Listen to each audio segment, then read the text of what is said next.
Oh, okay. Hey, be the person you want to be. Don't let anybody let you feel it otherwise. Don't make others suffer for your own personal hatred. Was that his thoughts, or I have no idea. I'm staring at my phone, my finger hovering over Sayori's contact. The picture I have saved of her is one from our childhood. The smile she is showing in this photo. How do I know this wasn't another one of her fake smiles? How was I supposed to know you felt this way all this time? I move my finger over to the call button, shaking slightly. I thought you said you were ready to move on. This isn't moving on. I've always been hesitant to actually call her phone, but if my memory serves me right, I close my eyes, take a deep breath, and tap the green symbol. Oh, why would you do that? It begins to ring.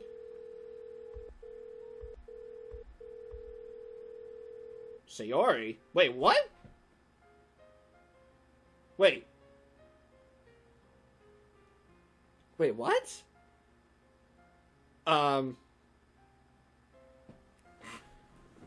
Hello? My heart seems to stop dead in its tracks. I'm not able to answer the phone right now. Please leave me a message and I'll answer as soon as I can.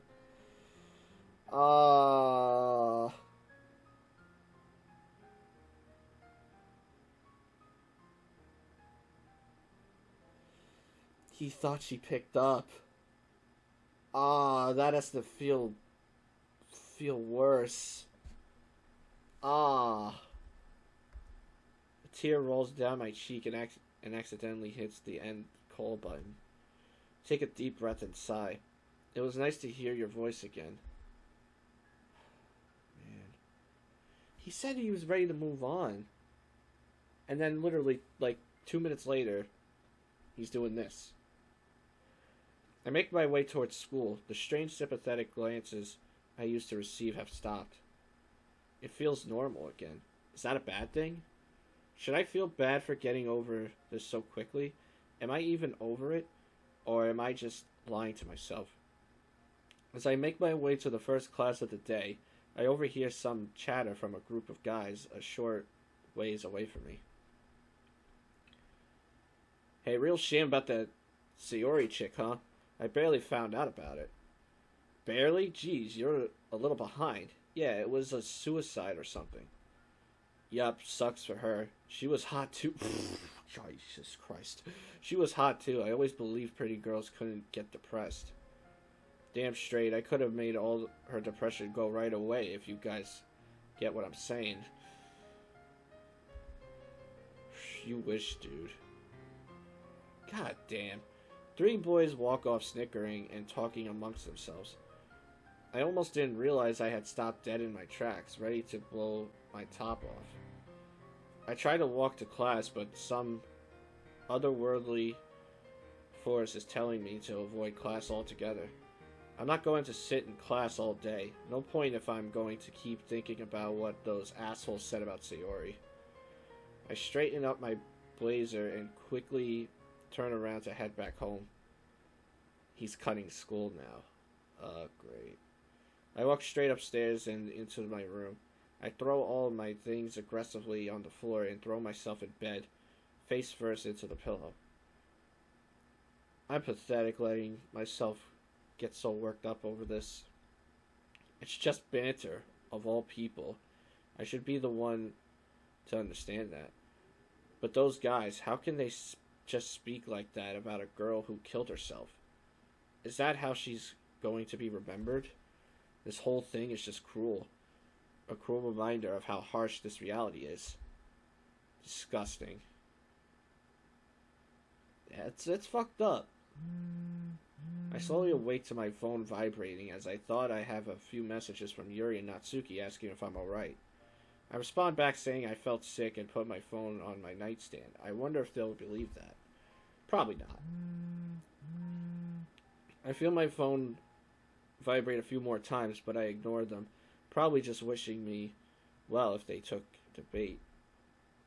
I get up from bed and head downstairs for a snack. I walk into the kitchen and open up the cupboard. Some chips maybe. Knock knock, let the devil in. As I reach into the cupboard to grab some potato chips, I'm startled by a few short knocks on my door. Huh? Who could that be? Natsuki and Yuri? I walk over to the door and slowly crack it open. Can I help you? Oh, it's Monica. Hey, Mikey, may I come in? Monica, what are you doing here? Sorry, I just wasn't expecting any company right now. Oh, I thought Yuri and Natsuki messaged you about it. They said you'd probably be alright with it.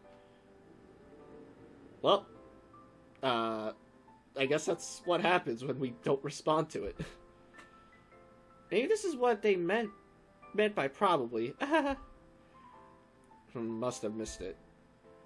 Well, you can come in. You want any snacks or anything? I'm fine, thanks. Monica walks into my house and takes a look around. I blush lightly. I wasn't exactly able to clean the place in advance, not to mention having one of the most popular girls at school over at my place. Alone, her and I. I'm snapped out of my daydream when Monica speaks again. Lovely house, Mikey. Mind if I sit here? Freaking shake a little bit to the right there. Monica motions towards the couch, to which I respond with a simple nod. Hey, so I don't mean to sound rude, but why exactly did you come visit me? Well, Natsuki and Yuri mentioned you were feeling sick. I just wanted to make sure you were alright. Yeah, I'm fine. An awkward silence sweeps over us. We continue to stare at each other for way longer than any normal person should. So there's something we haven't really discussed since the day you came up to me. Monica looks almost relieved to have the silence broken. The music stopped, by the way. That's usually not a good sign. Oh, God. So, Sayori, how different is the club without her around? Well, are you sure you want to talk about this? I slowly nod and walk over to sit on the couch. I want to know if she really made an impact on people's lives. Well, I mean, of course she did. She was my vice president for a reason. She always brightened up the room we were in, just with her personality alone. I never would have guessed she had mental issues. I would have tried to help her if I could. Yeah, me too. I looked down on the floor, debating if I should talk about the weird things I did to cope with her loss. Hey. Oh, hello. I look up at Monica, who, to my surprise, is sitting a lot closer than she was earlier. There's this thing I've been wondering about for some time. Do you believe that we're alone in the universe? What?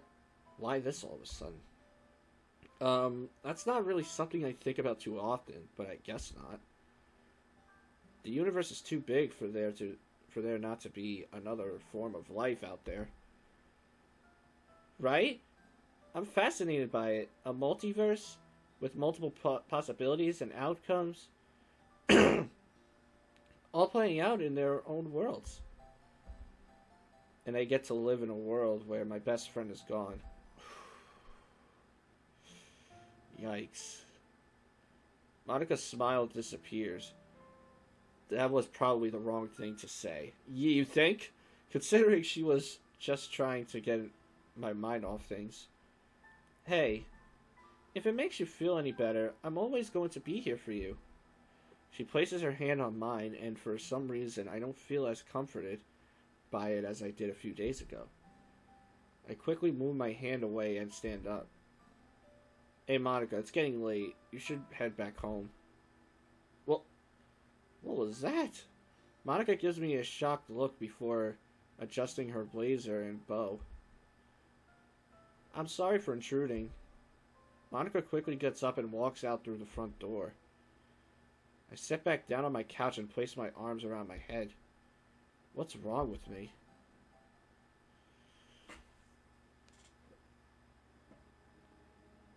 What the hell? The text box has a different color. I don't know if this is supposed to mean it's somebody else or... Why are you afraid of being close with others? What? I'm not. Now who's he talking? What? Talking to his thoughts? The voices in his head? Wait. Sayori said she had voices in her head, right? She said that she always had voices telling her these bad things because she was depressed. Does that really mean he's getting depressed too? Oh, man. Why are you afraid of being close with others? I said I'm not, didn't you hear me? Why are you afraid of being close with others? What is this? You're afraid of hurting yourself. Stop! You're afraid of the pain people bring you. And you're afraid of hurting others. I just don't want to lose anybody again. I don't want to hurt anybody like I hurt Sayori. What's so wrong with that? I killed her. Why does he keep saying he killed her, though? What makes him think that? Sunlight. Light. What is light? Light makes things shine. Her eyes, they shine. Light makes her eyes shine. In death, there is no light, just darkness. What is darkness? The opposite of light. A shadow? Darkness dimmed her eyes. Darkness is what took her away. I was her darkness. That's gotta be what's going on here. It's like he's getting depressed now too. She was my light.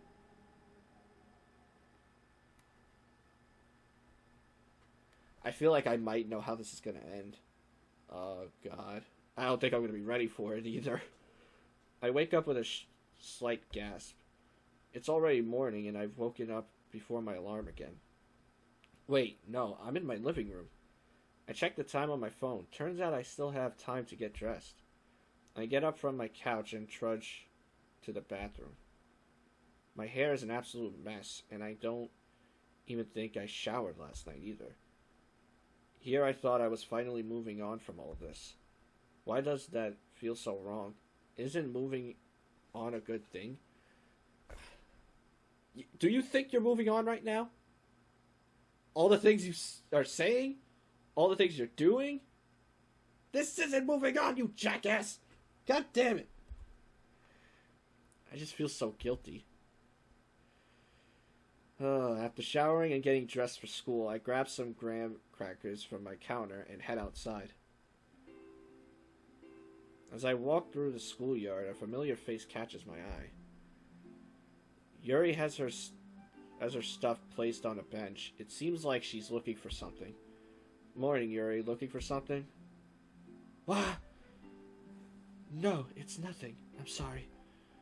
Good morning. Sorry if I scared you. I just saw you over here and thought I'd say hello. Yuri gives me a shy smile and zips up her bag. We stand together awkwardly, not really making any eye contact. So, did you guys do anything yesterday in the club? Sorry for not getting your message about Monica, by the way. Oh, it's alright. She said she wanted to check on you after you said you weren't feeling well. Sorry if you didn't want any company. We tried to tell her, but she insisted. It's okay, Yuri. It was a nice talk. It didn't end that well. She kind of just walked out after what you said. Yuri looks at me inquisitively. You mind if I walk with you to class? Oh, wait a minute. Were we supposed to see her? Oh wait, no, that was with Natsuki when we would walk to the club with her. Never mind. Sure, I'd like that. What's with the movie like that? I mean, it's impressive for the mock creator to do that. Yuri puts her bag over their shoulder and straightens out her blazer. I don't recall hanging out with Yuri outside the club, so this does feel kind of weird. Plus, Yuri's timid nature doesn't exactly make it easy to have a conversation. Oh, God. Oh, you had asked about the club yesterday, right? Mm-hmm. Just wanted to know if I missed anything important or crazy. Yuri giggles to herself. Well, you might call this crazy. Natsuki and I decided to walk over to the local coffee shop. Although we didn't talk much, I just read my novel and she read her manga. Well, sometimes just having someone there to read with you is a comforting experience, even if there's no talking involved. Yeah, I feel the same way. Yuri gives me a comforting smile before heading into her class. Probably should head over to mine before I'm late. The day goes by as usual. I should stop by the literature club as well. Only fair considering I skipped out on them yesterday. Before I open up the club doors, they swing open and nearly smack me in the face. Oh. This isn't what I joined this club for. You're all just a bunch of idiots. Whoa. Is Natsuki about to quit the club? Uh-oh. Something happened. Natsuki storms out of the room with Monica following after her. Yikes. Yuri is sitting at a desk with her face in her hands. What? I can't do this. I can't do this. Hey, what's going on? She's crying. Oh my god. The literature club's gonna fall apart, isn't it? Oh, Jesus. She lifts her face from her hands, her eyes full of tears. Mikey, I'm sorry. I didn't mean for you to see all this. You're talking as if this was your fault. Because it is. I'm the vice president now. I'm supposed to handle these things just as well as... Oh. Her voice trails off. I'm sorry, Mikey. No, don't be. It's okay. What exactly happened? Oh, man. She sniffles and rubs her eyes. Well, Monica and I thought that we would host some sort of reading session where we read excerpts from our favorite novels. Monica stated that it must be from a normal novel, to which Natsuki began to argue. Because it's not manga. Is that what I'm guessing? I tried de-escalating this situation by saying mangas are hard to visualize due to their reliance on images, but she just wouldn't have it. I just feel like I should have done something different to calm her down. Guilty. You feel guilty. Yeah, I guess I do feel guilty. I stay silent. How am I supposed to help someone through this kind of feeling when I can't even help myself with the same dilemma? Oh. Yuri, are you alright? Yuri suddenly fidgets in her chair and grabs her arm. Has it become clear to you? What has? The club has fallen apart without her. I just said that too. I was like, is the club really falling apart? Jeez, dude. This club won't last without her. Yuri stands up, her eyes now wide open. I have to get going, excuse me. I stand alone in the room, completely dumbfounded. The silence was only broken by the sounds of other students walking past the open doors. I slowly look over to the desk in the back room. The same desk she sat in when she was feeling down on herself that day. I know the day. Another singular red rose lay in the middle. We need you. Without thinking, I call out to Yuri. Yuri! I run outside to try and catch up to her. Uh-oh. Sure enough, she was at the end of the hallway, looking extremely anxious. Her body is visibly shivering, and she is rubbing her arms quite intensely. I walk slow but briskly up to her in order to avoid scaring her. I decide to ignore what she said earlier and try to help her calm down.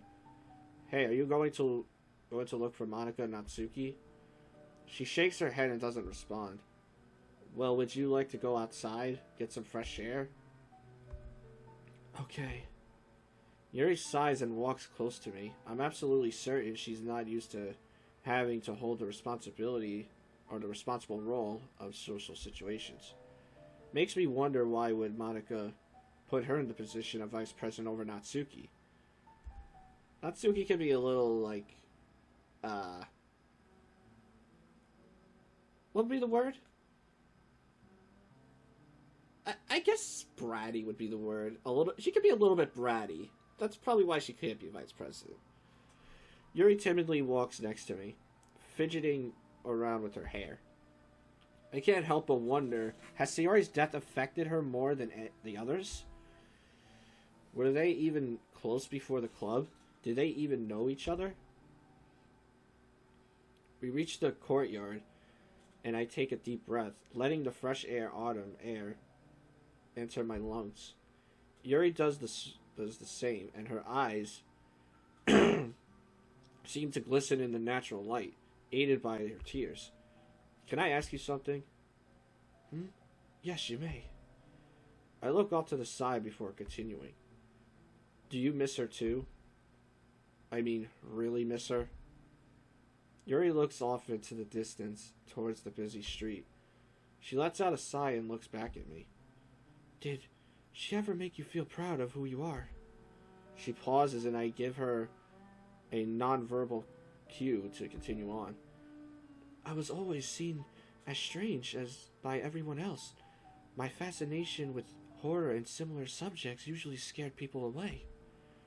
I always enjoyed expressing myself and my emotions through writing and showing off what I'm passionate about. Nobody really seemed to care about the side of me until Sayori came into my life. She encouraged me to write more, encouraged me to express myself in ways that made me feel happy for the person I am. Don't hide your true self, she said. Take what makes you, you, and wear it with pride. Now that she was taken from us in one of the worst possible ways, it's hard to believe her own words she spoke to me. But deep down, I know she really didn't mean that. And I know that she tried very hard to believe that herself. I always think about her, Mikey. I always think about her kind words to me. Sayori, I know you probably don't want to be remembered. You want to forget. You want to be forgotten, out of people's minds and lost to time. She begins speaking as if Sayori were here listening to her. Sorry to disappoint you. Your words and kindness are staying with me for the rest of my life. My lips quiver as Yuri closes off her speech with a slight sniffle. Oh, I'm sorry, Mikey. I didn't mean to make you cry. No, it's okay. That was incredibly nice to hear, and very kind of you to say. Yuri fidgets a bit more with her arms and hair. I'm not used to this type of confrontation. It's alright. I don't think anybody really is. Unfortunately, I think today's club meeting is cancelled. I guess I'll be heading home. Alright, well take care. Well, I cut her off by giving her a light hug. She whimpers softly in shock, but doesn't object. She slowly wraps her arms around me, completing a puzzle of two humans sharing the despair of losing a friend. Even in death, you brought us closer just like you said you would, Sayori. End of Act 2. There's really acts.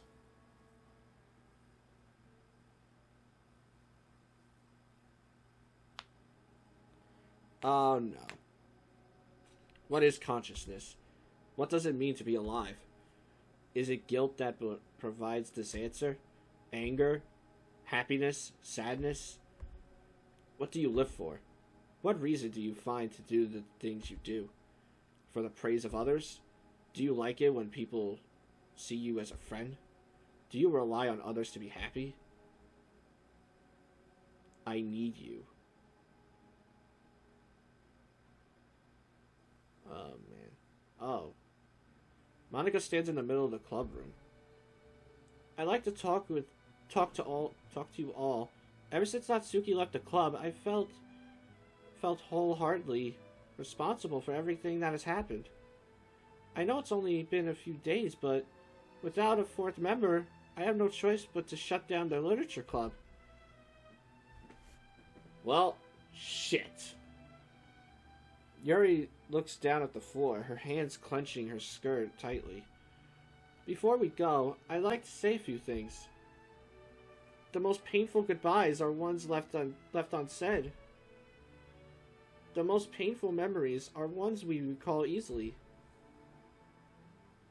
Now she's clenching her fist now. But don't let the pain of yesterday be the reason why you are hurting today. The past is the past. The best thing we can do now is keep on moving. Monica sighs, looks at her hands, and looks back at Yuri and I. Thanks for listening. I'll miss having these talks with you guys. She walks out, not without giving us one more smile. Is this really it? Is it really ending this way? So Natsuki legit left the club for good. Oh man. Monica, wait. Monica stops in front of the door, still looking towards the hallway. We don't have to end it like this. We could start a new club, invite new people and such. You said it yourself, right? We have to keep moving. Why don't we move on from this and start anew? I don't think I could do it.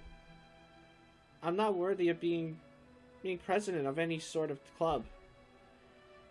These words coming from the great Monica? Strange. Then let me do it. I can handle things myself. Monica's eyes widen, both in surprise and shock. No, that's not a good idea. Because whoever's the president is self-aware. Right. Yuri gets up from her desk. Monica, what is that you're holding in your hand? I look over to see what she's talking about. A rose? Monica suddenly runs out of the club room. What the She was the one leaving the roses this whole time? Monica, wait. I run down the hallway and strangely enough, not a single student, teacher, nor janitor is around. I don't pay too much attention to that though. So many questions are racing through my mind. Why was she leaving those roses behind? Does she feel what I feel? Does she miss Sayori?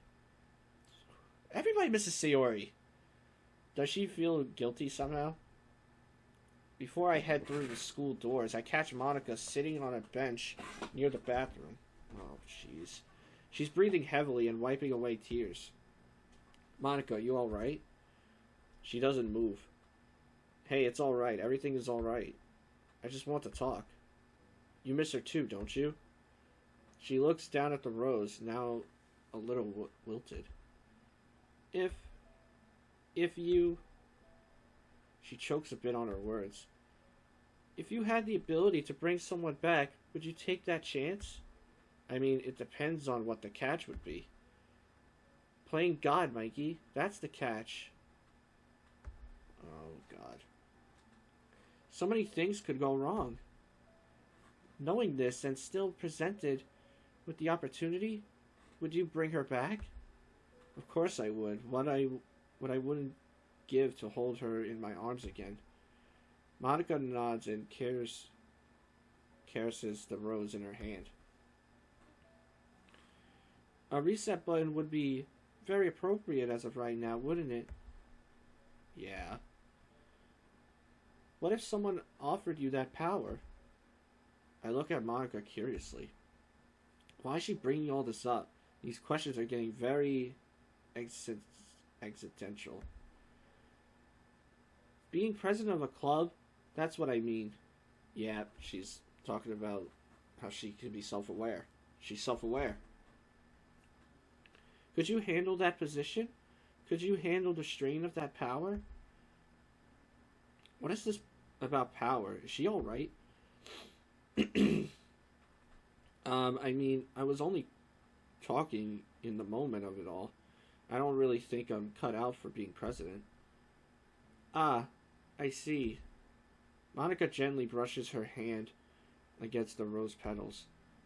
Have you visited her grave ever since the funeral? Oh, God. Don't tell me we're going to visit her grave. Oh, jeez. I'm taken aback by her question. I don't think I ever have. It never came to my mind. Not recently. Why? Let's pay a visit. Do you mind going? Oh, jeez. I gulp. No, I don't mind. I think it'll be nice. I wait for Monica to get up from her seat before we make our way towards the cemetery. Almost as if the weather started to reflect our mood, clouds begin to roll in. I should have got water for this. It said that the mod was at least going to be short, so I didn't think I needed it. Fuck. Monica and I continue our walk in silence. Not much to talk about when we're walking to the place our dead friend is buried in. Oh, there's Natsuki. Natsuki suddenly comes up from behind us, with Yuri following close behind. Hey, we overheard your conversation with Mikey. We thought it would be nice to come together and visit her, just like we used to meet in the club. I stare at the girls in shock and awe. Thanks, guys. As we arrive at Sayori's grave, it begins to rain. Oh, God. That's just like the most emotional time for like a funeral, or not a funeral, a grave. To visit a grave. Monica shelters the rose with her hands, while Natsuki and Yuri pull out umbrellas to provide some cover. Where'd you guys get umbrella?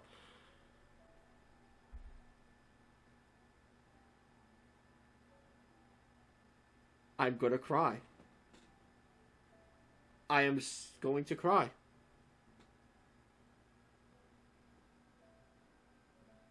There's even Sayori's bow on top of it.